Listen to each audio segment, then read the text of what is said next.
नमस्कार दोस्तों, house construction की इस सीरीज़ में आपका स्वागत है। दोस्तों, आज मैं आपके सामने घर में एक इम्पोर्टेंट टॉपिक पर बात करूंगा। मेरा आज का टॉपिक है मॉड्यूलर किचन में होने वाली गड़बड़ियां, जो कि 90% व्यक्ति अपने मॉड्यूलर किचन का ठेका विद मटेरियल दे देता है, जिसके बारे में आम आदमी को कोई भी नॉलेज नहीं होती है। शायद आम आदमी को ईंट, रोड़ी, कंक्रीट, सीमेंट की जानकारी हो, मगर आम आदमी को प्लाईवुड, हिंजेस और अन्य वस्तुएं जो कि मॉड्यूलर किचन में इस्तेमाल की जाती हैं उनके बारे में नॉलेज हो। क्योंकि एक आम व्यक्ति समझता है प्लाईवुड एक ही प्रकार की होती है, क्योंकि जो ढांचा खड़ा किया जाता है उसमें काफ़ी प्रकार की plywood, PVC boards, MDF, SDMR board यह लगते हैं, मगर आम व्यक्ति को यह पता नहीं होता है किसका इस्तेमाल कहाँ पर करना है। और इसी का फ़ायदा उठाकर जो कारपेंटर या मॉड्यूलर किचन बनाने वाले व्यक्ति होते हैं वो उसका भारी नुकसान करा देते हैं और अपनी जेब भरकर चले जाते हैं, जिससे कि आने वाले 5-6 साल में आपका मॉड्यूलर किचन नीचे गिर जाता है और उसमें दीमक की परेशानी, हिंजेस की प्रॉब्लम और बहुत सी प्रॉब्लम्स आती हैं। मैं आज आप लोगों को कुछ चीज़ें डिटेल में समझाऊंगा, जिनको आपने नोट कर लेना है या फिर आपने इनको याद रखना है। जब भी आप अपने घर का मॉड्यूलर किचन का काम करवाते हैं तो इन बातों को अवश्य याद रखें, जिससे कि आपका मॉड्यूलर किचन सालों तक आपको कोई भी मेंटेनेंस नहीं मांगेगा। और मॉड्यूलर किचन आजकल हर घर की ज़रूरत बन गया है, इसलिए दोस्तों आपको जानकारी होना अति आवश्यक है। अगर आपको जानकारी होगी तो आप अपने कलीग्स को भी बता पाओगे।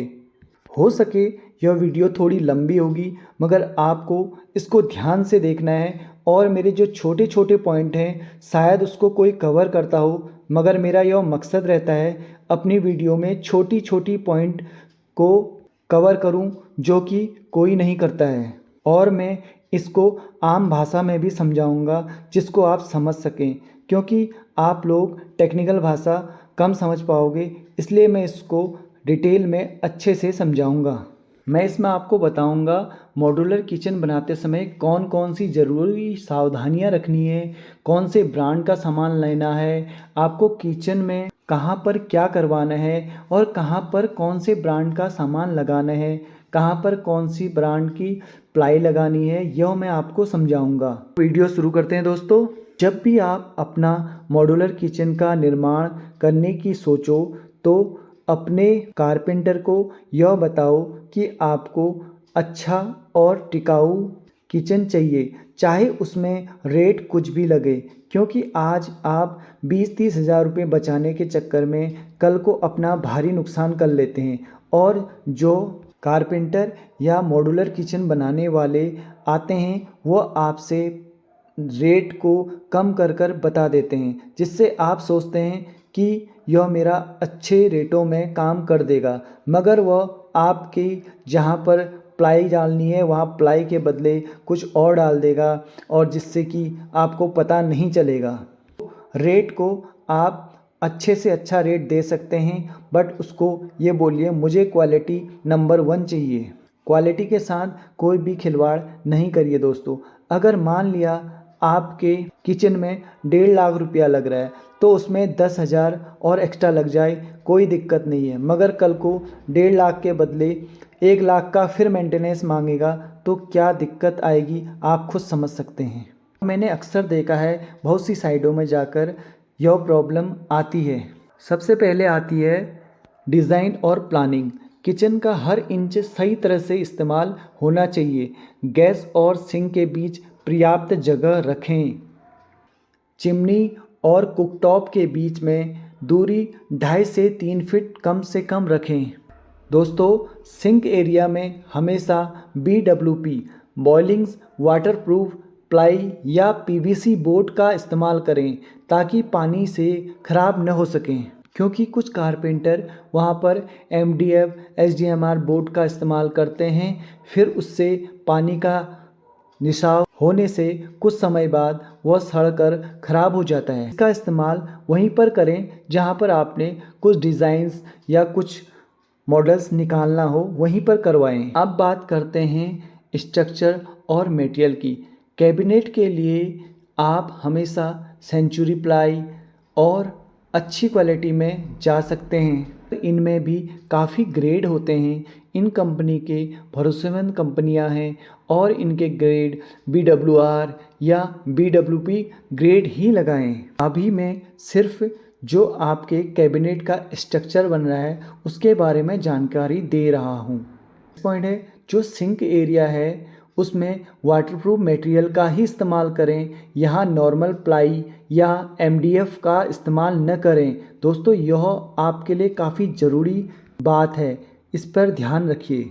यहाँ पर सिर्फ BWP बॉइलिंग्स वाटरप्रूफ या PVC बोर्ड ही लगाएं। जब आपका मॉडल तैयार हो जाता है उसके बाद आती है बारी हिंजेस की, हैंडल्स की। हमेशा जो हिंज लगाते हैं वह हाई क्वालिटी के होने चाहिए, क्योंकि वह कुछ समय बाद ढीले हो जाते हैं, जिससे क्योंकि काफ़ी दिक्कत आती है। चैनल हो सके ताकि सॉफ्ट क्लोज सिस्टम लेना बेहतर है, लंबे समय तक चले। मॉड्यूलर किचन में हार्डवेयर की क्वालिटी बहुत मायने रखती है, और जो कटलरी ट्रे है, पुल आउट बास्केट है और कॉर्नर यूनिट लें ताकि हर जगह का आपका सही इस्तेमाल हो सके। बाहर की फिनिशिंग के लिए 1 mm मोटाई का हाई प्रेशर लेमिनेट लें, और आप एक्रिलिक की शीट की तरफ भी जा सकते हैं, वह भी अच्छे दिखते हैं। लेकिन धब्बे जल्दी आते हैं तो मैट फिनिश में दाग कम दिखते हैं। नेक्स्ट पॉइंट आता है सिंक और फॉसेट के लिए आप अच्छी कंपनी का चुनाव करें। अगर आपको लो मेंटेनेंस चाहिए तो आप स्टेनलेस स्टील के सिंक की तरफ जा सकते हैं। बाकी यह आपके बजट पर डिपेंड करता है, क्योंकि मार्केट में आज बहुत प्रकार के लो मेंटेनेंस सिंक आ गए हैं। उस पर बजट डिपेंड ऑन करता है कि आपको किस बजट का सिंक चाहिए। नेक्स्ट पॉइंट है किचन में धुआं और गंध हटाने के लिए एक अच्छी ब्रांड की चिमनी लगाएं। चिमनी की क्वालिटी से कोई कॉम्प्रोमाइज़ न करें, क्योंकि अगर आप लोकल कंपनी की चिमनी लगाएंगे तो कुछ समय बाद वह ख़राब हो जाएगी और फिर आपके चिमनी लगाने का कोई भी मकसद नहीं मिलेगा आपको। दोस्तों किचन बनवाते समय लो क्वालिटी प्रोडक्ट लेकर पैसे बचाने की कोशिश न करें, वरना बाद में रिपेयर और रिप्लेसमेंट में दोगुना खर्च होगा। इंस्टॉलेशन के बाद हर फिटिंग चेक करें। जब आपके किचन का काम हो रहा होता है तो ज्यों ही वो इंस्टॉलेशन कर रहे हैं तो हर चीज़ को आप चेक करिए।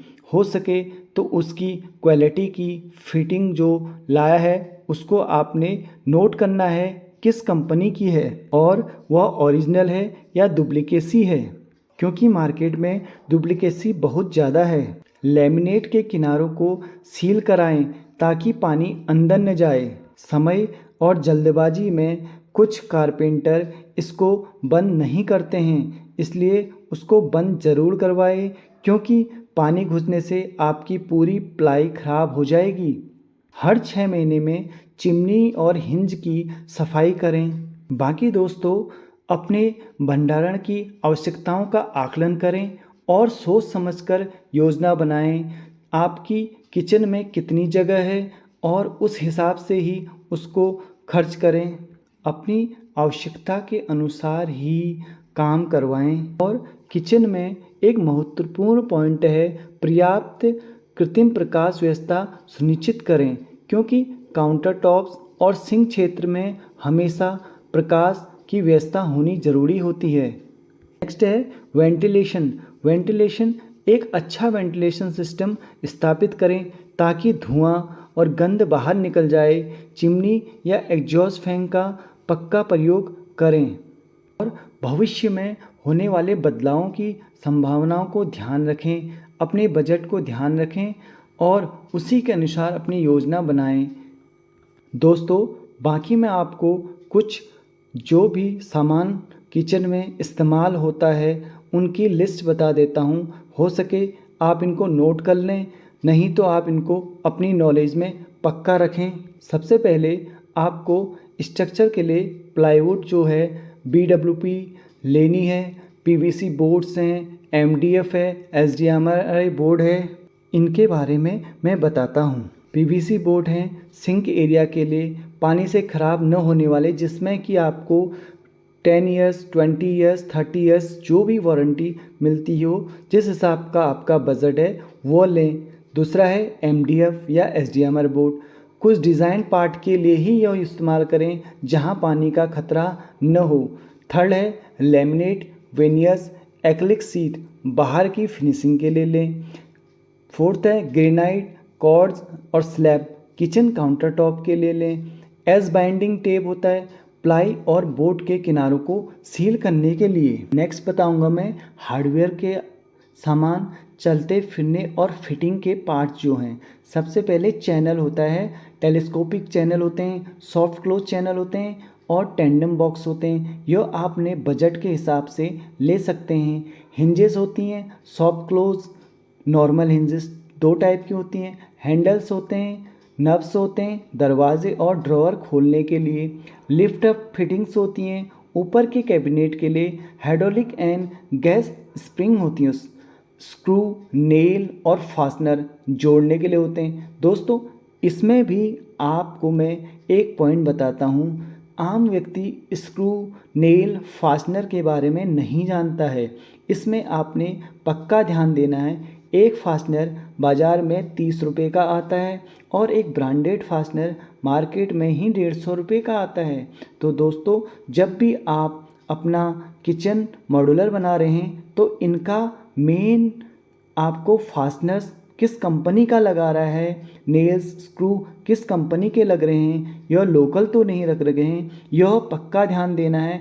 इसको हर कोई अवॉइड कर लेता है। प्लाईवुड अच्छी कंपनी का डाल देते हैं, हिंजेस अच्छी कंपनी के डालते हैं, फिर भी उनका टॉप नीचे गिर जाता है कुछ समय बाद। यह सिर्फ फास्टनर्स, इनकी स्क्रू की प्रॉब्लम की वजह से होता है। दोस्तों, शायद ही यह आपको कहीं किसी ने बताया होगा। मैं हर बारीक से बारीक चीज़ें आप लोगों को बताना चाहता हूँ। नेक्स्ट है finishing materials, paint, polish, powder coating, metal या वुड पार्ट्स के लिए। नेक्स्ट है backspace, tiles, glass panels, sink और कुकिंग एरिया के पीछे दीवार की सुरक्षा के लिए। LED स्ट्रिप लाइट्स, कैबिनेट के अंदर और नीचे जो लाइट्स लगती हैं उन्हें LED स्ट्रिप लाइट बोलते हैं। दोस्तों, इसमें भी काफ़ी प्रॉब्लम्स आती हैं, यह कोई ध्यान नहीं देता। इसमें जो तारें होती हैं, लाइट्स होती हैं, यह सब लोकल कंपनी की डाल दी जाती हैं। कुछ समय तक वो जलती हैं, उसके बाद वह ख़राब हो जाती हैं, जिससे कि आपको उस लाइट को लगाने का कोई फ़ायदा नहीं है और उसके जो कॉस्ट है आपने अच्छी कॉस्ट पेड कर रखी है। कारपेंटर उसका फ़ायदा उठाते हैं, यहीं पर आपका पैसा बर्बाद कर देते हैं।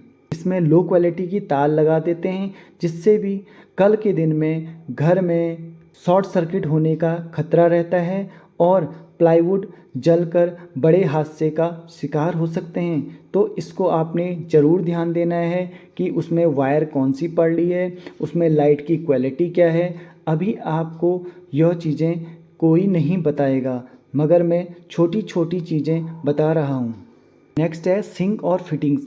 स्टेनलेस स्टील की sink, single bowl, double bowl या ड्रेन बोर्ड के साथ, ये आपके बजट पर डिपेंड करता है। फासेट, टैप, हॉट और cold mixer, pull out types जो भी होते हैं, सिंक कैबिनेट PVC या मरीन प्लाई से बना, इसको मैं डिस्कस कर चुका हूँ सिंक कैबिनेट कैसे बनाना है। नेक्स्ट आता है चिमनी, धुआं और गंध हटाने के लिए, और cooktop, gas stove, built in या free stand, microwave, oven, built in space के साथ, सॉकेट और स्विच बोर्ड इलेक्ट्रिक कनेक्शन के लिए। और अतिरिक्त एसेसरीज में यूज़ होती हैं कटली ट्रे, चम्मच छुरी रखने के लिए, पुल आउट बास्केट, मसाले तेल डिब्बे रखने के लिए, कॉर्नर यूनिट्स, कोने की जगहों का उपयोग करने के लिए, डस्टबिन पुल आउट, कचरा डिब्बे के लिए। कई घरों में यह नहीं बनाया जाता है, इसको भी बनाना चाहिए अगर आपका बजट होता है तो। बाकी दोस्तों, मैं आपको कुछ ब्रांड के बारे में बता देता हूँ, हो सके नोट करना, हो सके अगर इनको ही इस्तेमाल करिए। और अगर आपने विथ मटेरियल दे रखा है तो उससे ज़रूर पता करें कि उसने किस क्वालिटी का और इनमें से कौन सा सामान लगा रखा है। किचन चैनल या टाइप के ब्रांड्स जैसे टेलीस्कोपिक चैनल में है, बेसिक सस्ता लेकिन सॉफ्ट क्लोज नहीं है। दूसरा है सॉफ्ट क्लोज चैनल जो धीरे धीरे स्मूथ बंद होते हैं, मॉडर्न किचन में सबसे बेस्ट हैं। नेक्स्ट है टेंडम बॉक्स जो कि टॉप लोडिंग स्लाइड होते हैं, high quality, heavy load capacity के 40 से 60 केजी तक के होते हैं। इनमें ब्रांड हैं फॉर सबसे पहले हिटैची है, हैफले है, एप्को है और इंडियंस भी कई ब्रांड हैं। आप उनके साथ अपने बजट के हिसाब से जा सकते हैं। अब मैं आपको बताऊंगा प्लाई की ब्रांड। देखो प्लाई में आप BWP ply boiling waterproof sink area के लिए ज़रूरी है और यही लगवाइए। बाकी BWR boiling water resistant normal cabinet के लिए ठीक है। बाकी नेक्स्ट होता है मेरीन प्लाई, यह ज़्यादा वाटर रेजिस्टेंस है मगर यह काफ़ी कॉस्टली होता है। अगर आपका बजट आता है तो आप इसमें कर सकते हैं। इसमें ब्रांड आते हैं, सेंचुरी आते हैं, ग्रीन प्लाई आते हैं, शारदा प्लाईवुड आते हैं और भी कई अच्छे ब्रांड हैं जिसमें आप जा सकते हैं। अब मैं कुछ आपको एक्स्ट्रा पॉइंट बताऊंगा। ड्रॉवर स्लाइड की लोड कैपेसिटी कम से कम 35 से 40 केजी लें।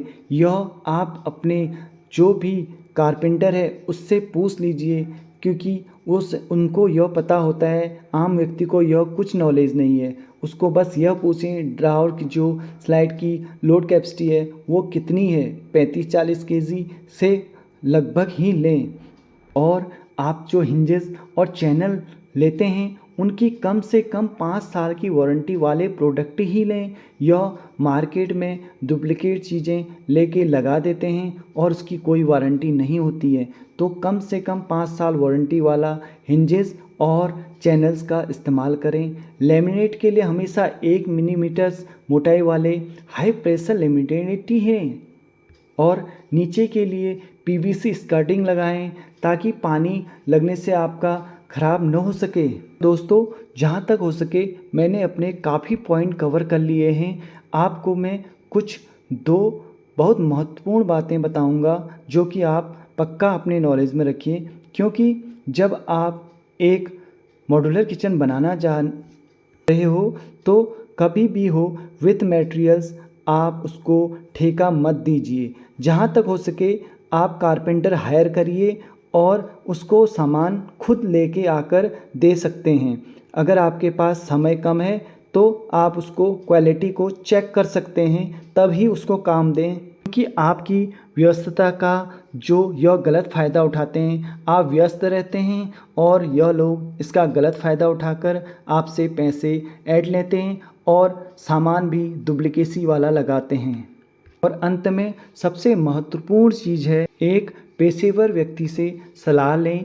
यह सुनिश्चित हो सके कि आपकी रसोई अच्छी तरह से डिज़ाइन हो रही है, उसमें सामान सही लग रहा है और जो आपका कारपेंटर है एक उच्च क्वालिटी का कारपेंटर होना चाहिए क्योंकि आज मार्केट में हर कोई यह ले रहा है काम, इसलिए आपको इससे बचना है। कहीं वो नया व्यक्ति तो नहीं है क्योंकि नया व्यक्ति